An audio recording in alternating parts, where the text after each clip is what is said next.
Good morning and welcome to the George Washington Carver Science Fair at Temple University. I'm Dr. Susan Jansen Varnum.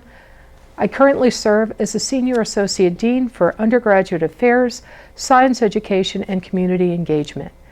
I want to encourage all of you to fully participate in the Science Fair and to put your best foot forward. By now, you have all uploaded your registration information into the STEM Wizard software. STEM Wizard is the software that's managing all of the documents for our science fair.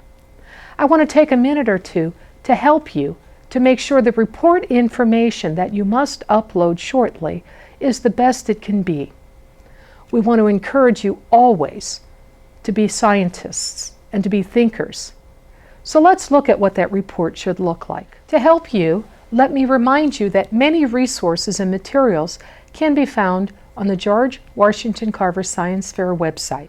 There is a handbook that gives you some of the information about what is expected. Let's talk about the report. The rubric for the reported information and your poster session is on page 10 of the handbook that you can find on the website. But what do we have to do to create a good report? A good report starts with a research question.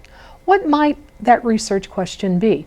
How about, will Miracle-Gro fertilizer make better tasting tomatoes? That's a research question. How am I going to answer that question? I'm going to have to design an experiment. I'm going to have to design measurements. I'm going to have to make measurements. And then I'm going to have to tell a convincing story. A convincing story to other scientists, a convincing story to the general public, and I'm going to have to convince the judges that I was using the scientific method and that what I've measured is real science. All real science starts with a hypothesis. Sometimes we get hypotheses that don't quite measure up. So what is a good hypothesis? A hypothesis is a testable statement. That means it's a sentence, not a question. It's a sentence. So what might my hypothesis be about my tomatoes? Miracle-Gro makes better tasting tomatoes. End of sentence. I'm going to test, will Miracle-Gro make better making tomatoes? My hypothesis, a simple statement. My overarching research question leads to my hypothesis. And now, here's the more challenging part. I have to create a series of experiments to answer that question. I have to make sure my audience knows what the background is. So what is the background about tomatoes and their taste? Well, I don't know. Over the past years, we've bred tomatoes that we can ship and store for a long time, and they don't taste so good. And now I want to make my tomatoes taste better. So I put in some background references. I put in the background story. What am I going to do in my experiments? What methods am I going to use? When I talk about my methods, I first have to make a list of the materials that are going to be involved. What materials am I going to use? Well, I'm going to use Miracle-Gro fertilizer. I'm going to dissolve it in water. What concentration am I going to use? All of these considerations are part of your materials section. And then what am I going to do? When am I going to give my plants the fertilizer? How much fertilizer am I going to give each of my plants? How am I going to measure the taste of my tomatoes? Am I going to have my family taste them? Am I going to take them to school? Am I going to look at the color of the tomato? Because we think when they look red and beautiful, they taste better. Not always the case. So I have to figure out how I am going to make every measurement and make every test. I will need to create data tables. They need to look neat. Neatness counts. They need to look neat. The numbers need to be legible. I need to have sufficient numbers. I can't just have one measurement. I need a minimum for any measurement of 3. 5 is better than 3. You have limited time and limited resources. 10 is probably excessive. But if you can get 3 to 5 good measurements for every experiment that you do, that's a good number. At the end of it all, I have to use my data to determine if my hypothesis is proven. So I have to have a criteria. are a series of criteria for success. So it may be what the tomato looks like, maybe what the tomato tastes like, and maybe that 4 out of 5 tomato tasters think the fertilized tomatoes taste better, and maybe that 3 out of 5.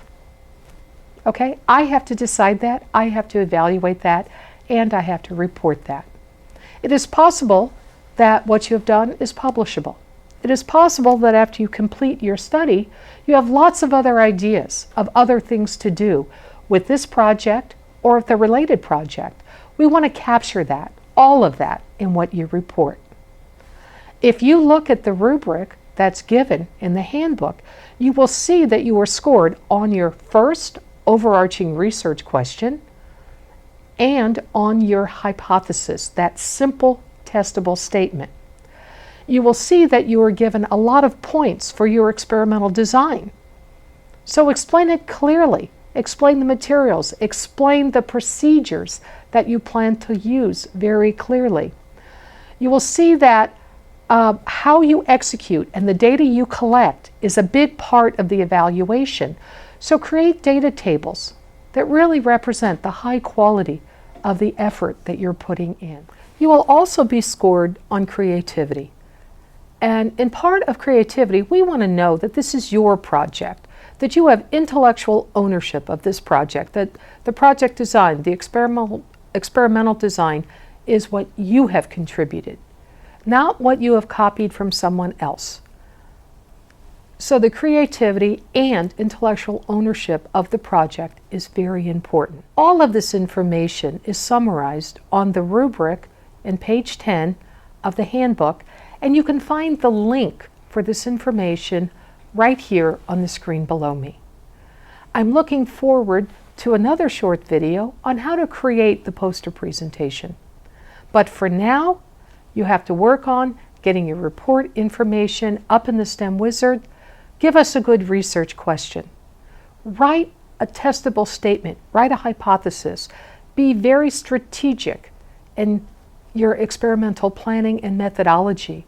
And finally, when you do your data collection, make sure you have enough data. And the data tells the story. When you describe your data, tell the story. And make sure that you have a way to assess if you've met the standard or not, if the hypothesis is proven or disproven. And one last comment, it's okay to disprove your hypothesis. If your data does not support your hypothesis, that is part of science. That is the scientific method that makes you a good scientist. Disproving a hypothesis is as important as proving your hypothesis. I'll see you soon. Take care.